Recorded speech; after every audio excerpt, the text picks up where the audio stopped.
I'm bad like the Barbie. I'm a doll, but I still wanna party. Pink felt like I'm ready to bend. I'm a 10, so I pull in a 10. Like, Salut les filles de Canas, j'espère que vous allez bien. Waouh, j'ai vraiment l'impression de faire une intro à la Thibaut InShape, c'est pas du tout le but de ce podcast, mais c'est un format que je voulais faire depuis tellement longtemps. Je suis juste trop contente de le faire parce que je suis quelqu'un qui adore parler et je trouve que c'est le format qui s'y prête le mieux, sachant que j'ai découvert moi les podcasts très récemment, il y a genre un mois ou deux, parce que je commence à faire des pas, à marcher pas mal par jour et il fallait quelque chose qui m'occupe. Et du coup, je trouve que le format de podcast s'y prête très bien. Soit ça, soit en étant à la salle sur le tapis. Enfin, je trouve que c'est un format chouette qui est un peu, on va dire, intime parce que tu as l'impression de parler avec une copine. Et moi, des fois, c'est ce qui me manquait, c'est d'avoir un endroit où juste je vais entendre quelqu'un parler, qui va me raconter un petit peu sa vie et de me sentir proche de la personne. Ce que je fais en même temps, c'est que je suis en train de filmer ce podcast, du coup, pour le mettre sur YouTube. Et autant vous dire, pour ceux qui ne me voient pas, je peux pas faire plus nature peinture que ça. Je veux dire, je sors de la douche, je me suis habillée en sport parce que je me suis dit on va parler de sport, autant s'habiller en sport. Je me suis mis un patch pour mon bouton. Enfin vraiment, je peux pas, je peux pas être plus naturelle que ça. Et vraiment, mon but aujourd'hui, je pense que je vais appeler le truc style blabla, présentation, on se découvre, j'en sais rien. Mais le but, c'est qu'on puisse se découvrir, que vous puissiez me découvrir, parce que c'est un nouveau format, je sors de nulle part, et si quelqu'un ici m'écoute et qui ne me connaît pas, je trouve que c'est important de faire des présentations. On est bien élevé ici. D'abord, je veux juste vous dire, je vais avoir beaucoup d'énergie, tout simplement parce qu'on me dit toujours, Marie, donc je m'appelle Marie, t'as trop d'énergie. Et je me dis que là, c'est mon endroit, je peux faire ce que je veux. Si je veux crier, je peux crier. Si je veux être bizarre, je peux être bizarre. Je vais être super cringe aussi, sachez-le. Je vais être nature peinture, comme je vous l'ai dit. Et vu qu'on m'a toujours dit que j'avais trop d'énergie, je me dis là, vu que c'est mon endroit, si ça vous convient pas, ma chérie, tu prends la porte. Je sais pas où est la porte dans ta pièce, mais ça sera pas l'endroit pour toi. De la même façon, vu que je compte vraiment être comme je suis, si vous vous sentez hélicoptère de combat, si en ce moment vous savez pas si vous êtes une chaise électrique ou que vous vous identifiez à un truc sur le tableau périodique, genre moi je suis azote, pareil, je suis pas, enfin vous allez pas être mon audience, je serai pas la bonne personne pour vous, parce que si je commence à dire c'est un chat et qu'on vient me dire ah mais non c'est un félin avec des petites oreilles à quatre pattes, moi ça va clairement me gonfler. Donc vraiment, si c'est tout ça votre délire, moi c'est pas le mien. Moi je suis juste quelqu'un qui va partager mon histoire, qui va partager les trucs que j'ai appris sans me dire que j'ai la science infuse, comme on dit, parce que pas du tout. Je vais juste raconter mon histoire, raconter des fois ce qui m'arrive. Et le but de ce podcast, c'est de partager du coup ma transformation et ma perte de poids. Euh, Tout simplement parce que j'ai toujours fait le yo-yo dans ma vie et que je pense que c'est compliqué d'être quelqu'un de rond et en même temps de vouloir changer. C'est toujours plus facile de s'aimer comme on est et de rester dans son confort. Et moi, justement, j'essaye de plus en plus de chercher l'inconfort et de chercher à devenir la meilleure version de moi. Mais j'ai tellement appris à m'apprécier moi avec mes rondeurs parce que je suis montée jusqu'à une taille 48 et je crois que le plus haut que je suis montée c'était 96 kilos. J'ai tellement appris à m'aimer comme ça qu'au final, ça a été très compliqué pour moi de vouloir changer. Donc maintenant que j'ai mis un petit peu les bases, je vais un petit peu vous raconter qui je suis. Je vais essayer de faire en sorte que ce premier podcast ne soit pas trop long parce que vraiment des fois, je sais que je peux parler énormément. Mais voilà, le but, c'est que je vous explique. Donc moi, c'est Marie. J'ai 29 ans, bien que pour ceux qui me voient, j'espère en paraître un petit peu moins. J'ai 29 ans et je sors d'une relation de 9 ans. Pourquoi je m'introduis avec ça? Parce que c'est quelque chose qui m'a marqué énormément. Je pense que les personnes qui ont eu des relations longues et qui sont sorties de ces relations longues peuvent me comprendre. Je me suis toujours identifiée en étant deux, parce qu'avant cette relation de 9 ans, j'avais une relation de 3 ans. Et du coup, c'est la première fois de ma vie où je fais les trucs pour moi et où je suis aussi naturelle et où je suis aussi épanouie. Et ça fait bizarre. Donc du coup, je me dis un petit peu, vu que là c'est le moment de faire des trucs pour moi, et c'est comme ça que je le fais, c'est-à-dire que je voulais faire un podcast depuis super longtemps, je voulais être sur une chaîne YouTube depuis super longtemps, c'est le moment. Donc moi j'ai fait des études de journalisme à la base, parce que j'adore écrire. J'ai écrit un roman policier d'ailleurs, voilà, pour les petits. Je vous lance des petits fun facts sur ma vie comme ça, vu que c'est un petit peu le podcast de présentation. J'ai toujours adoré écrire et en fait, après mes études littéraires, j'avais un peu deux options. Il y avait Sciences Po, parce que pareil, j'ai toujours été un peu une tête, on va dire, dans les études et ma prof m'avait dit, mais fais Sciences Po, Marie, c'est trop bien pour toi, t'adores débattre, t'adores parler, t'adores apprendre des trucs. Mais moi, en fait, le journalisme, ça m'a plu parce qu'il y avait ce côté un petit peu anti-routine. Et moi, c'est vrai que très vite, soit, enfin, j'ai besoin que la routine elle change, j'ai besoin de nouveautés parce que je suis quelqu'un qui se lasse très vite. Je sais pas si vous aussi, ça me fait trop rire, hein, par contre, de dire vous aussi comme si là je parlais avec une audience de 600 000 personnes. Alors est-ce que vous aussi ça vous le fait? Est-ce que vous avez des problèmes aussi de concentration ou vous aimez pas trop avoir une routine? Bref. Donc journalisme pour moi c'était le bon truc et franchement j'ai fait une école du coup à Nice que j'ai adoré parce que on faisait à la fois du terrain, enfin on faisait de la télé, de la radio. D'ailleurs, là je vous parle un petit peu speed parce que bah, déjà il y a l'excitation de faire un podcast, mais aussi parce que je parle comme ça dans la vie de tous les jours. Mais si je réfléchis, si je respire 5 minutes, je peux très bien la faire en mode Mesdames, messieurs, bonjour et bienvenue sur cette chaîne YouTube. On peut totalement dériver sur ça. Mais du coup, donc j'ai fait des études de journalisme. Et après ces études-là, je savais pas trop ce que je voulais faire. Donc j'ai continué un petit peu le journalisme parce qu'en fait, j'ai fait mon alternance à Paris Match. Sauf que je voulais pas rester à Paris. J'étais avec mon copain de l'époque. Je suis redescendue dans le sud, sauf que bah, à Nice, il n'y a pas énormément de débouchés dans les médias.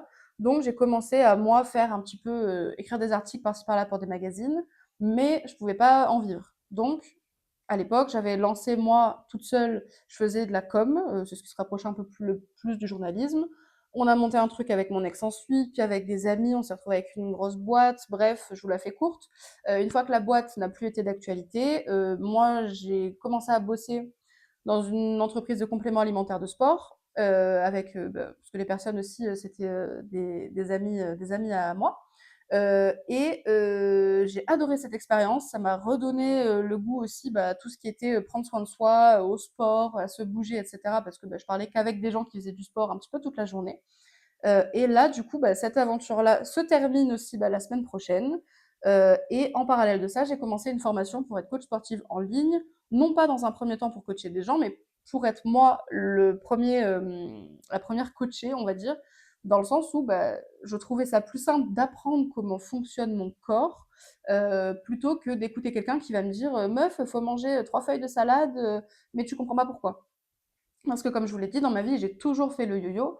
Et du coup, il fallait pour moi que je comprenne à un moment donné ce que je fais, que je comprenne c'est quoi une protéine, un lipide, un glucide, qu'est-ce que ça fait dans mon corps. Enfin, et si je passais pas par cette étape-là, on va dire, je pense que je n'aurais jamais réussi à changer mon physique et à avoir une vraie perte de poids. Quand je vous dis que j'ai toujours fait le yo-yo, c'est-à-dire qu'à mes 15 ans, j'ai perdu 32 kilos, tout simplement parce que j'avais vu une émission à l'époque, c'était une émission américaine avec Chris Powell, je crois, où en gros, bah, il prenait des personnes très obèses, genre 200, 250 kilos, comme on voit aux États-Unis, et il leur faisait perdre du poids. Comment il leur faisait perdre du poids? Bah, tout simplement, vous mangez moins, vous faites du sport. Donc moi, à 15 ans, je me suis dit, bah, trop bien, si je mange pas, je perds du poids. En fait, c'est juste logique. Désolée si des fois je fais ça, c'est parce qu'il y a l'écran de mon ordi qui s'arrête. Si je mange pas, ben, je vais perdre du poids. Donc ce que j'ai fait, c'est que je comptais mes calories et je mangeais 800 calories par jour. Je courais 45 minutes sans brassière de sport, très important, chez ma grand-mère. Donc autant vous dire que mon corps, ça a été catastrophique. J'ai perdu ma poitrine, j'ai commencé à perdre mes cheveux parce que j'avais des carences dans tous les sens. Bien évidemment, je faisais aucune prise de sang, j'étais pas du tout suivie. Je mangeais juste ouais, des brocolis, un peu de viande, enfin il y avait rien qui allait, je savais même pas ce que c'était une protéine. Enfin moi juste c'était calories. Et en fait, bah, j'ai commencé à avoir des soucis de santé. J'ai perdu donc 32 kilos en 6 mois. J'ai eu des escarres sous les fesses parce que j'avais les os des fesses qui sortaient. Bref, c'était catastrophique. Et après, toute ma vie, bah, j'ai repris ce poids très vite hein, parce que c'est un poids qui était perdu tellement rapidement que bah, je pouvais pas tenir les 800 calories sur le long terme. Donc après, j'ai remangé, etc. Et donc, jusqu'à, je pense, 2025, en vrai, cette année, j'ai toujours fait un peu n'importe quoi avec la nourriture parce que je mangeais à la fois émotionnellement, genre dès que j'étais gavée, je mangeais quelque chose, et en même temps, je savais juste pas ce que je mangeais. Pour moi, on devrait avoir des cours de nutrition d'ailleurs à l'école. Et donc tout ça pour le cheminement, ce qui s'est passé après dans ma vie, au moins je vous résume un petit peu qui je suis et après on va parler du futur. En 2023, malheureusement, je perds mon meilleur ami d'un accident de moto. Euh, donc le truc qui n'était pas du tout prévu. Et lui était coach sportif et il avait fait d'ailleurs la même formation que je suis en train de faire pour être coach sportif en ligne. Et en fait, ça a été un petit peu le déclencheur pour moi de me dire, meuf, la vie, elle peut s'arrêter un peu tout le temps. Donc là, vous le voyez pas, mais j'ai un tatouage qui s'appelle Memento Mori et j'ai aussi un tatouage que lui avait écrit, donc je l'ai trouvé chez lui et je l'ai écrit, qui s'appelle Faire d'une fatalité une force. Et je me suis dit, on va tous à un moment donné y passer. C'est super triste d'y penser comme ça. Memento mori, ça veut dire souviens-toi que tu vas mourir, du coup, en latin. C'est un peu le YOLO un peu plus stylé, quoi. C'est le YOLO un peu. Putain, j'ai fait vraiment le signe de Kim Kardashian, là, les deux doigts levés, c'est catastrophique. C'est souviens-toi que tu vas mourir à un moment donné, donc en gros, profite du temps qui t'est donné. Et bah, du coup, c'est à ce moment-là que j'ai pris conscience que de toute façon, ma vie avait une date de fin, donc c'est soit je kiffais maintenant et j'apprenais à faire les trucs qui me font plaisir maintenant, soit bah, au final j'aurais passé toute ma vie à regretter des choses. Et en plus de ça, autant ma vie elle se finit dans 2 jours, dans 2 heures, autant là j'ai même pas le temps de poster ce podcast. Enfin, c'est horrible quand on y pense, mais malheureusement, c'est la vérité. Donc du coup, il s'est passé ça. Donc je perds mon meilleur ami. 2 semaines après, je perds ma première grand-mère. Quelques mois après, je me sépare donc de mon copain de 9 ans. Et pareil, un mois après notre séparation, même pas un mois, je crois, 2 semaines après notre séparation, je perds ma deuxième grand-mère. Donc vraiment une période de 6 mois qui a été très très compliquée pour moi. Et où en fait, le seul refuge que j'avais, c'était vraiment la salle de sport. C'était de me dire, Basic Fit, c'est ouvert toute la journée, toute la soirée. Au moins, on va pas me casser les pieds. J'ai mes écouteurs, j'ai ma volonté et c'est tout. Sauf que bah, au début, voilà, je savais pas forcément ce que je faisais, donc juste j'y allais, ça me faisait du bien, mais j'ai quand même commencé à perdre du poids parce que bah, je suis passée de pas du tout bouger à bouger un petit peu. Et au final, bah, c'est ça qui m'a donné envie de continuer la salle parce qu'après, bah, j'ai commencé à m'intéresser. Et donc, du coup, bah, depuis, on va dire, 2023-2024, j'ai commencé bah, voilà, à prendre soin de moi et à comprendre un petit peu plus comment ça fonctionne. Donc là, j'arrive donc en 2025, fin 2025 bientôt. C'est passé, je peux avouer, l'année elle est passée bien trop vite. Moi j'ai l'impression qu'il y a 2 secondes j'étais en janvier, il y a 2 secondes après c'était mon anniversaire en juin et là on est en novembre, il n'y a rien qui va. Mais j'ai pris tout ce bagage de ce que j'ai appris dans ma vie, ce que j'ai appris en tant que personne seule aussi bah, depuis bientôt 2 ans à me construire moi-même. Bah, j'ai envie de le mettre dans un endroit dédié qui sera là, du coup, je pense, les podcasts et continuer bah, sur TikTok, Instagram, ce que je faisais déjà, mais c'est de montrer aux gens les avantages et les inconvénients, enfin, pas les avantages et inconvénients, mais ça fait quoi d'être gros, ça fait quoi de pas être bien dans son corps, mais aussi, je veux que ce soit un endroit où on puisse discuter un petit peu de mindset. Je veux que ce soit un endroit où j'ai l'impression de parler avec mes copines et s'il y a une problématique spécifique. Moi, j'adore aider mes copines quand elles vont pas bien. Alors, ce que je n'aime pas, par contre, c'est les gens qui ne sont pas légitimes.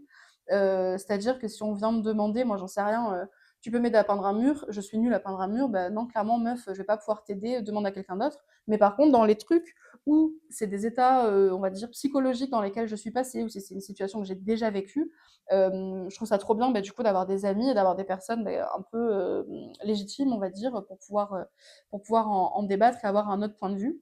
Et du coup, j'ai vraiment envie que la fit Canas, parce que bah, du coup, fit, c'est le côté sport, et Canas en niçois, du coup, parce que moi je suis niçoise, une fit Canas, c'est un peu une commère. Bah, j'ai envie que ce soit un endroit où je vais pouvoir vous partager, moi, des leçons de vie que j'ai eues, bah, du coup, ces dernières années, parce que j'ai l'impression d'être diamétralement une autre personne là à mes 29 ans que je l'étais à mes 20 ans.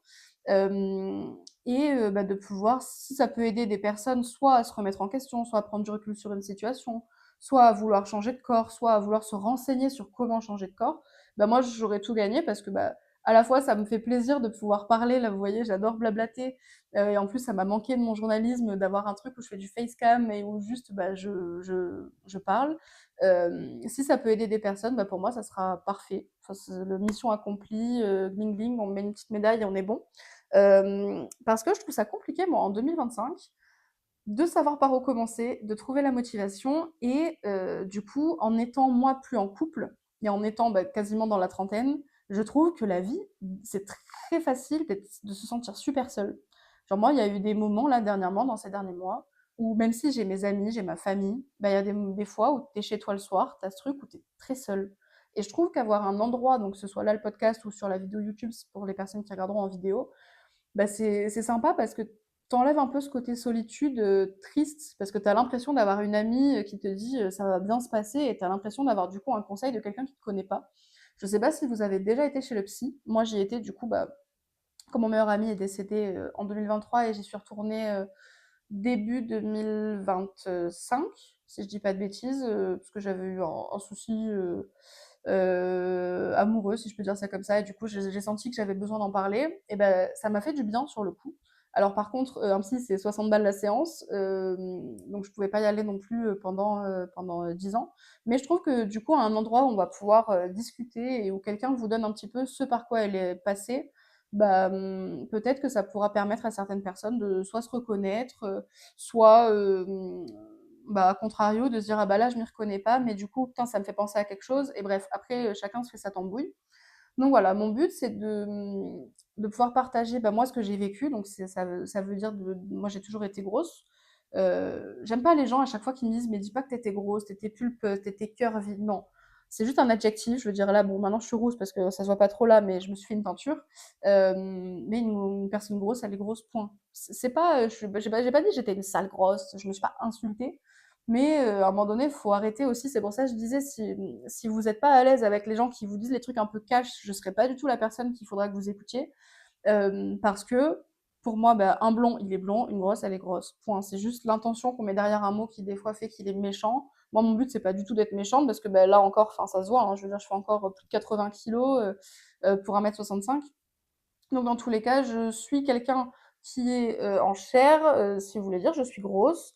Vous voyez, même moi, hein, j'ose pas le dire, hein, c'est bizarre. Hein. Je suis encore un peu grosse, j'ai encore du gras. Bon, en plus, j'ai plein de peau du coup maintenant parce que bah, mon corps, il a fait le yo-yo comme je disais toute sa vie et j'ai eu des vergetures, même moi, à partir du collège, donc c'est vous dire. Et du coup, j'ai envie de partager bah, un petit peu ce que j'ai vécu, ce que j'ai ressenti parce que je suis pas la seule. Quand je parle avec des personnes dans la vie de tous les jours, il y en a plein qui n'ont pas confiance en eux, il y en a plein qui n'aiment pas leur corps, mais en même temps, il y en a plein bah, qui aiment pas leur corps et c'est vraiment pour eux le truc qui les bloque dans leur vie, mais ils font rien pour le changer. Donc mon but c'est de pouvoir être un petit peu le déclic, on va dire, chez les gens parce que bah, être gros c'est compliqué. Moi je sais que toute ma vie ça m'a impacté et je me rends compte vraiment que maintenant. Ça m'a impacté dans ma relation avec les autres, ça m'a impacté dans la façon d'être, mais pour tout, pour passer des entretiens pour le travail, comment je me comporte dans la rue, comment je me tiens, comment j'interagis avec les gens, j'osais pas me resservir au restaurant, j'osais pas, je sais pas moi, m'asseoir. Genre là, par exemple, j'ai pas mis de coussin, mais souvent, quand j'étais assise, ben, je mettais un coussin pour pas qu'on voit mes bourrelets de mon ventre, par exemple. J'osais pas m'habiller d'une certaine façon, ou à contrario, je m'habillais d'une façon tellement, par exemple, j'étais gothique moi au collège, mais parce que je voulais cacher mon corps, c'était des gros trucs noirs et c'était pratique. Et en même temps, tu dis, bah, au moins les gens ils vont me regarder, ils vont pas me regarder parce que je suis grosse, ils vont me regarder parce que je suis habillée bizarre. Enfin, c'est que des trucs dont je me rends compte maintenant et je suis tellement certaine de ne pas être la seule. Alors bien sûr, je vais essayer aussi d'aborder des sujets qui, je vais pas parler que d'être grosse, hein, parce que sinon on va faire deux podcasts. Je vais essayer d'aborder du mindset, du rapport à soi, de comment on se perçoit et comment on est des fois, je trouve, assez dur avec soi-même. Parce que bah, même moi, j'ai des copines qui pour le coup sont pas du tout grosses, mais qui ont eu des soucis aussi, elles, vis-à-vis d'elles-mêmes et comment elles se percevaient et qui sont dures. Je veux dire, c'est pas parce que tu vas pas être méchante avec toi-même juste parce que t'es grosse. Il y a des meufs, elles peuvent pas se voir en peinture alors qu'elles font du 34. Hein. Je veux dire, la taille ne veut pas forcément tout dire. C'est juste que moi, je me sentirais plus légitime à avoir des conseils sur le fait d'être gros parce que c'est comme ça que je suis. Mais peut-être, alors là, projection plus plus, hein, parce qu'autant, là, moi, de toute façon, j'ai lancé le podcast, je me suis dit, j'ai envie de parler, c'est le moment, il n'y a pas trop de trame, j'ai rien écrit, enfin, je pense que ça s'entend. Mais peut-être qu'on fera des épisodes avec des copines à moi ou des personnes que je connais qui sont plus fines et du coup on va débattre, je sais pas moi, des TCA, on peut parler, enfin en mode un peu copine. Moi c'est vraiment la vibe que j'ai envie de donner. J'ai envie, voilà, je veux dire comme ça, mais go, j'ai envie d'être votre copine, que vous écoutez quand ça va pas, quand vous êtes à la salle, parce que vous avez un petit coup de mou, parce que vous avez besoin de passer le temps, parce que bon, évitez de m'écouter aux toilettes, bon je me vexerai pas, mais vous avez l'idée. Voilà, j'ai envie d'être votre safe place. J'aime pas trop ces termes là à chaque fois de safe place. J'ai envie d'être la meuf sympa que vous écoutez de temps en temps parce que bah, ça vous fait du bien. Voilà. Parce que c'est ce que moi j'aurais aimé trouver et c'est ce que j'ai trouvé dans quelques podcasts. D'ailleurs, je pense qu'à l'occasion, je vous ferai un petit top des podcasts que j'écoute. C'est ce que j'ai trouvé dans certains podcasts et ça m'a fait juste du bien d'avoir une voix que je connaissais pas. Je me disais, waouh, qu'est-ce que c'est, qu'est-ce qui se passe? C'est Jésus qui me parle, j'en sais rien. Mais d'avoir une voix euh, qui me parle de ses problèmes et de me dire, waouh, c'est pas moi que moi qui les vis, parce que je trouve que des fois on a tendance à trop voir nous les problématiques qu'on a dans nos vies, mais sans se dire il y a quelqu'un d'autre qui les vit. Ou bah au final, waouh, je gère pas mal la situation parce que si quelqu'un d'autre l'avait vécu, elle l'aurait moins bien géré. Enfin, voilà, bref, on est toujours très dur avec soi-même. C'est ce que j'ai été moi pendant longtemps et j'essaye aussi, je travaille en même temps. J'ai pas, comme je vous disais, j'ai pas la vérité absolue. Je travaille aussi sur le fait d'être plus indulgente avec moi-même. Et en plus de tout ça, je suis quelqu'un, qui, du coup, depuis le décès de mon meilleur ami, qui a des émotions, je les avais déjà beaucoup avant, le fait d'avoir des émotions un petit peu en montagne russe. Mais maintenant, c'est encore pire parce que il y a des fois, en fait, j'arrive pas du tout à les gérer. Il y a des fois où je vais bloquer des choses. Les personnes qui ont déjà eu ce truc de deuil, peut-être, l'ont aussi, et je serais curieuse de savoir. Je bloque des émotions et en fait d'un coup il y a des trucs qui sortent, donc soit je vais voir une vidéo mignonne, j'en sais rien moi sur TikTok et je vais pleurer, je vais voir une photo de quelque chose qui va me faire pleurer, enfin, et en fait j'ai aussi ce souci d'émotion et je pense que ça peut faire l'objet aussi d'un podcast à part entière. Donc voilà, je pense que globalement, je voulais à peu près faire ce temps-là sur le podcast, donc je vais pas épiloguer pendant 10 ans non plus. Déjà pour avoir vos premiers retours sur le format, est-ce que ça vous plaît, est-ce que ça vous plaît pas, est-ce que ça vous intrigue, est-ce que voilà, bon, je vous ai pas encore trop montré ma personnalité un petit peu ravagée par moment, mais parce que bon là c'était juste des petites présentations, on va dire comme ça. Mais je pense que là déjà de savoir un petit peu vous si c'est quelque chose qui vous plaira ou pas, ou si j'ai juste pas encore trouvé mon audience, parce que moi je reste convaincue qu'on a tous une audience quelque part et quelqu'un qui va adhérer à nos propos et avec qui ça va matcher, un petit peu comme quand on a des potes, voilà, on a des personnes avec qui c'est fluide, on va dire. Je vais essayer de regarder, moi, les prochains thèmes de podcast que je vais faire. J'aimerais vraiment le faire soit un par semaine, soit un toutes les 2 semaines, selon le temps que je vais avoir de disponible. Et je vais essayer sur TikTok ou sur Instagram de vous poser des questions s'il y a des thématiques que vous aimeriez que j'aborde ou pas. C'est vraiment un exercice qui est nouveau pour moi. Je ne sais pas du tout où ça va. J'espère vraiment que ça pourra aider des personnes. Même si j'aide une personne, moi je serai contente, mon travail il sera fait. Et voilà, en tout cas, merci de m'avoir écouté. Si vous êtes encore ici après plus de 20 minutes de Marie qui blablate, j'ai hâte de vous retrouver. Enfin, moi perso, j'ai adoré l'exercice, j'ai hâte de refaire. Je vous fais des gros bisous, prenez soin de vous, et puis n'hésitez pas à me suivre du coup sur TikTok et Instagram, la fille de Canas, euh, pour voir un petit peu ce que je poste. Je vais essayer au maximum de vous donner de la valeur et de vous inspirer le plus possible parce que je trouve qu'il n'y a pas, j'ai pas trouvé moi encore assez des nettes un peu grosses qui font des contenus et ça change un petit peu des meufs qui sont filiformes ou super refaites avec plein de filtres de partout. Donc je vous fais des bisous, passez une bonne fin de journée et à très vite. I'm a dog, but I still wanna party. Pink felt like I'm ready to bend. I'm a 10, so I pull in